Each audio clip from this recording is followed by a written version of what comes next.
It was right out of high school that I read this book, The 4-Hour Workweek, as well as Rich Dad, Poor Dad. Now, if you've read either of those two books, then you'll understand my reaction, which was to be very inspired. I'd already been pretty dissatisfied with the different career options that were out there, and I wasn't quite sure what I wanted to do or what I wanted to be when I grew up. But it was these two books that really solidified and validated my feelings. They made me feel like I didn't have to choose one of those careers I didn't really want, and instead I could set out on my own and choose an alternative option. So naturally, I set to work and started trying to figure out some way that I could make money in 4 hours a week or something like that, some way that I could leverage my investments and start earning some passive income. And it all sounded really great on paper, but in practicality, in the real world, it wasn't working at all. I couldn't make any money, and I couldn't figure out why. I was trying to follow the instructions that I was reading in this book, and then I finally realized that part of the reason I was struggling so hard was because I didn't have any sort of customers, and because I didn't have an audience, I didn't have a way to even tell people about what I was doing, what service I was trying to offer, what product I was trying to sell. And so there was this missing ingredient, this essential missing ingredient.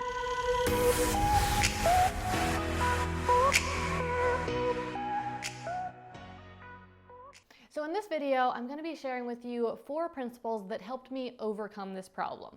4 principles that enabled me to finally start making money online even before I had an audience of any significant size at all. Okay, so let's set the problem aside for just a moment and start by acknowledging a fact. In order to make money, someone has to give you that money. There has to be someone there who has the money and they have to give it to you. Now, normally this happens because you sell the person something. Maybe you sell them a product, maybe you do a service, do some work for them, or maybe you sell them something that's a little bit less tangible, like advertising space on your website or something like that. But somehow or other, they get value, so they pay you, and that's how you make the money. And that leads us to principle number 1. You need customers. In order to make money online, you need customers. And so if you don't have an audience right now, then you need to figure out some way to get some customers so you can start making money. Those customers could come from taking the time to build your audience or doing something else to build your audience, or somehow just getting exposure right now, even if you don't have an audience. Or it could come from somehow getting in contact with just individual potential customers. Not really enough of them to necessarily call them an audience together, but just individual people who are going to pay you money. Now, obviously right now you're wondering, but how? Which is perfectly valid, and we're gonna get into that in the following principles. The second principle might be a bit of a shock because I feel it runs contrary to at least what everyone is acting like is true. Everyone seems to think that in order to make money online, the first thing you need to do is work on building your audience. So you have to post on social media every day, you have to make YouTube videos or write blog posts or record podcasts and publish those every week.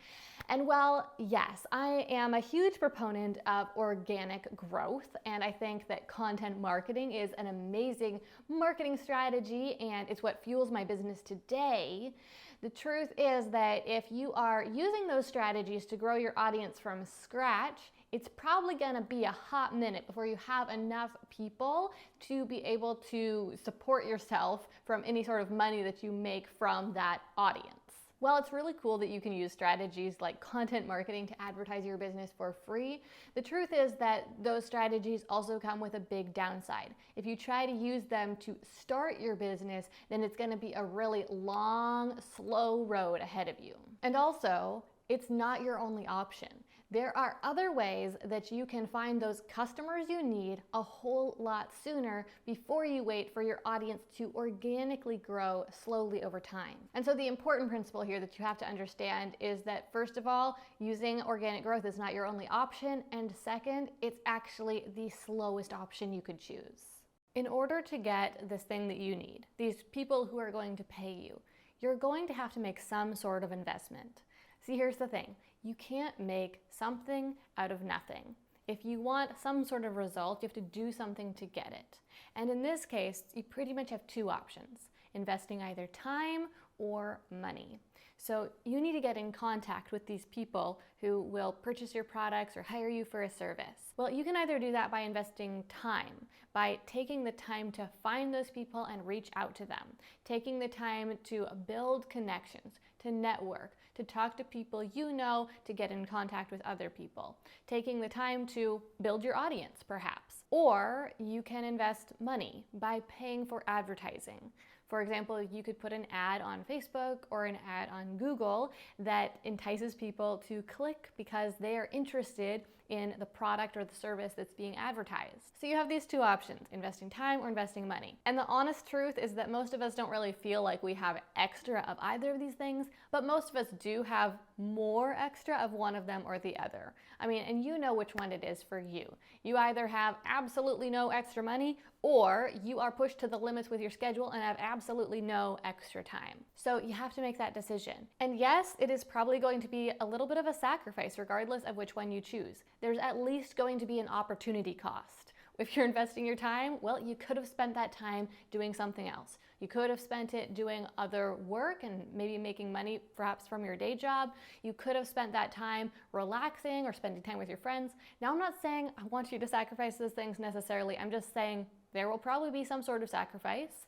Or on the other hand, if you invest money, there's the obvious cost there, the opportunity cost, where you could have spent that money on something else. You could have spent it on a nice dinner out or a new pair of shoes or anything you can dream of. But the big question here is, which one is it going to be for you? Are you going to invest time or are you going to invest money? Because you can't deny the principles of you can't create something out of nothing. And so therefore, in order to get this result you want, you must invest either time or money. One of the main ideas shared in the book Rich Dad, Poor Dad is the idea of leveraging your investment. So in that book, he mostly talks about how you could take a small amount of money and use it as a down payment on a real estate investment, and you're leveraging your money because you are borrowing the entire rest of the mortgage amount. And that way, when the value of the property goes up a small percentage, it's a pretty sizable sum. So the underlying principle here is that when you only have a little, if you want to have a significant result, you need to leverage the little that you have. Now, you could apply this to your business and making money by thinking about the small amount of money you have now and possibly investing that into advertising, or even borrowing money and investing that into advertising and leveraging that way. However, I wouldn't really recommend that, especially if you are just starting out and you have an untested business idea. It's just going to be pretty risky. But what I would recommend you do is you leverage the teeny tiny audience that you have right now to be able to reach more people. So when I say audience, I don't even necessarily mean followers on social media or anything like that, although those are potential connections you could leverage as well. I'm just talking about your friends and family. Now, before you get all worked up and you think I'm talking about selling to your friends and family, just wait a sec, because that's not what I'm talking about. If you've ever joined any sort of multi-level marketing pyramid scheme sort of thing where you are supposed to sell to your friends and family, you know how incredibly uncomfortable that is. At least I know I hate it. So I would never recommend that you do that. Also, because not only does it put you in an uncomfortable place, but it's a really unscalable, unsustainable strategy. You only have so many friends and family, and so you're gonna run out of customers if that's your only marketing strategy really fast. But what you can do that's going to work for a lot longer and be a lot more comfortable is leverage your connections. So this is kind of like networking, only it's very strategic networking. Basically, instead of telling your Aunt Sue about your brand new business and asking her if she wants to buy a $57 set of shampoo and conditioner, instead, you're going to tell your Aunt Sue about your new business, and you can be totally relaxed and casual about it because you aren't at all expecting or even hoping that Aunt Sue wants to buy your product. You're just wondering if maybe she knows anyone who might be interested in that sort of thing, or who maybe is struggling with the problem that your service could help out with solving. All I want to do is put a bug in Aunt Sue's ear. I just want her to know about my business and kind of give her an example of how maybe I could help someone or who might be interested in my product. And that way, when Aunt Sue does hear of someone, and I promise if you tell very many people about your new business, many of them will soon hear about someone who's interested in your products or service. When she does, she is going to think of you first, and she's going to tell her friend about it. And here's why. First of all, because your Aunt Sue loves you and she has a close relationship with you, and so she'll have no qualms at all about recommending your service or your product. But also because people love to be the hero, and helping someone else is a way to be a hero. So when Aunt Sue hears about someone who has a problem and she's trying to figure out how can I help this person, and then she remembers your product, she's going to want to tell them because it'll make her feel good because she'll feel like she helped them. So it's a win-win situation for everyone involved because that person will get the help they need from the value of your product or service. Aunt Sue will feel good about helping you and helping them, and you will get the work and make some money. One more thing I need to address about this, and that is that no, these strategies are not scalable. They're not going to take you to $100,000 and beyond. I did a video about that aspect of things a couple weeks ago. I'll link it down below. What we're talking about right now is just how to get your first few sales. And you're actually going to have the most success with this if you focus on the strategies that work the very best for getting those first few sales, which are not the same strategies that are scalable and will take you to those huge revenue numbers. You need to focus on being personal and being direct and talking to the few contacts you have like they are human, and using those contacts to leverage your connections and reach others who might be interested in hiring you. And now let's look into the future a little bit, because while yes, when you're first starting out, you must focus on those more personal, direct, more grassroots type strategies, looking on into the future, those are not going to be sustainable long term, and especially not when you're thinking about scaling your company. When you're thinking about going from making your first 5 or 10 sales to eventually maybe making your first 500 or 1,000 sales, how is that even going to happen? You are going to need a whole lot more leads, a whole lot more visibility, exposure, traffic, right, in order to be able to attract that many customers.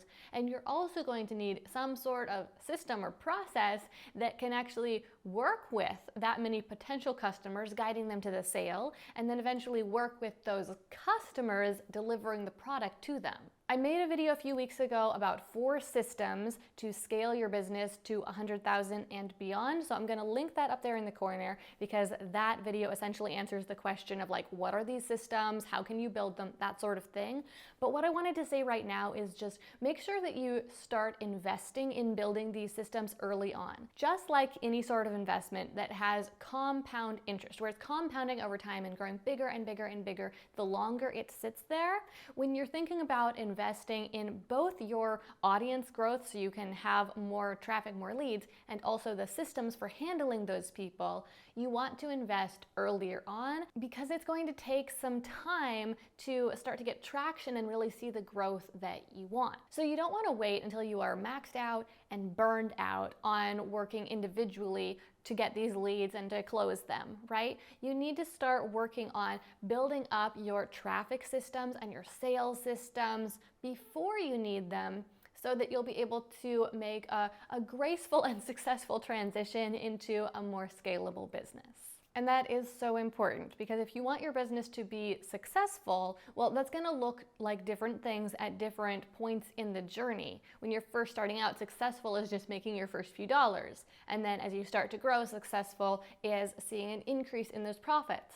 And later on, successful, and here we're just talking about, the numbers and the money, but later on, successful is going to look like hundreds of thousands of dollars in revenue and profits.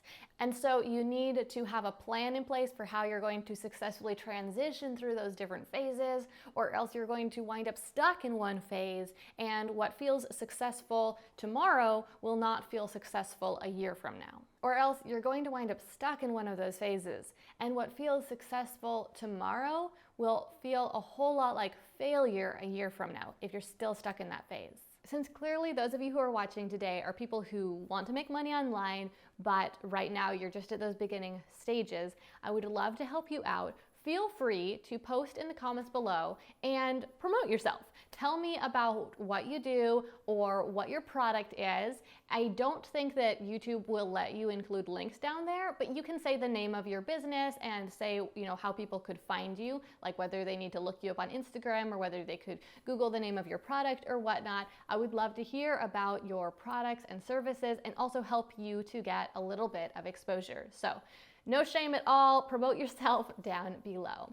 Thank you guys so much for joining me this week for this video. If you enjoyed it, if you want to see more videos about how to start and grow your online business, then be sure you are subscribed and have notifications turned on. I cannot tell you what next week's video will be because I do not know myself. I have not yet planned it. I'm going to be working on that after this. So it's a surprise, but make sure you're subscribed and have notifications turned on if you want to find out. Thanks again so much for joining me. I hope you're having an amazing week. I love you, and I'll see you next time.